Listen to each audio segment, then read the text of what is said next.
Hi, my name is Malcolm Clarke, and I'm an English documentary filmmaker who has been living and working in China for about 7 years now.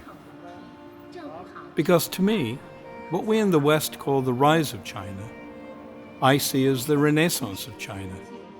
Arguably the biggest ongoing news story of the 21st century. It seems to me that China is the perfect place for a documentary filmmaker to hang his hat for a while. There. And then we hold this. He was 6 at the time. You can hold it to the lengthen. Before arriving in China, I lived in London and New York and Los Angeles. World-class cosmopolitan cities, built to welcome people from all over the world. And for centuries, Shanghai has performed precisely that role for China. A welcoming first port of call for foreigners eager to engage with and learn more about this extraordinary country. It's no different today, and that's why I chose to live here. And also because 40 years ago, Shanghai was the first place I visited when I arrived from the US to research a film about China. I was staying here at the Peace Hotel.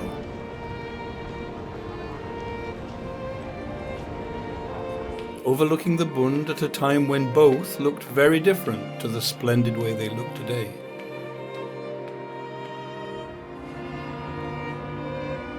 One of the best things about the Bund is that it's the perfect place to illustrate China's extraordinary progress during the past 100 years. Look across the Huangpu River from the Pudong side, and you see a magnificent corniche of colonial facades. Architecture built mainly by Western business interests during the early 20th century.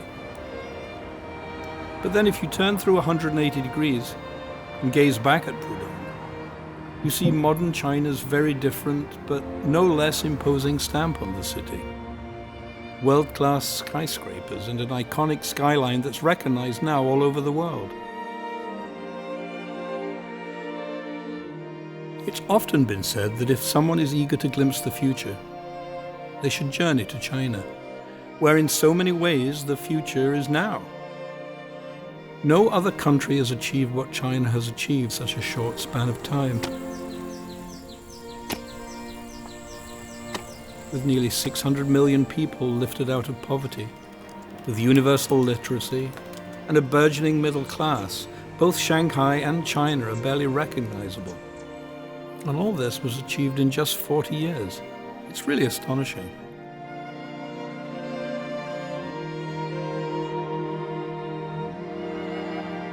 It's a pity that people in the West still know so little about where modern China came from, and seem to misunderstand the fundamental drive behind these remarkable achievements.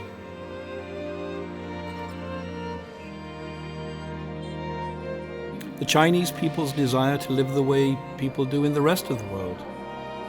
They want a better, more productive life. And they'd like to leave their kids a safer future full of possibilities that could barely be imagined just a generation ago.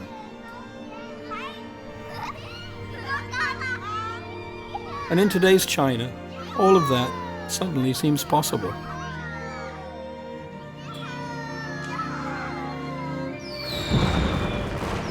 As an Englishman, I know a little bit about the ups and downs of empires and superpowers. China will shape the 21st century, there's little doubt about that. We need to look no further than the way we're dealing with the COVID-19 crisis in the West. Our governments were too short-sighted, or perhaps too arrogant to learn from China's experience. But after being quarantined 3 times in the last 12 months, I've come to appreciate the abundance of caution and swift responsiveness of the Chinese state.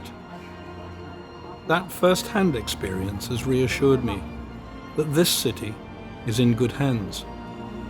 We can all feel safe here.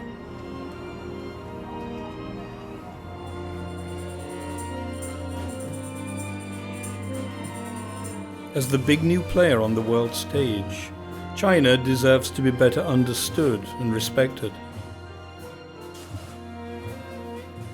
I hope to be able to make more films here, to show Western audiences the China that I see with my own eyes. I love Shanghai. À la 维西上海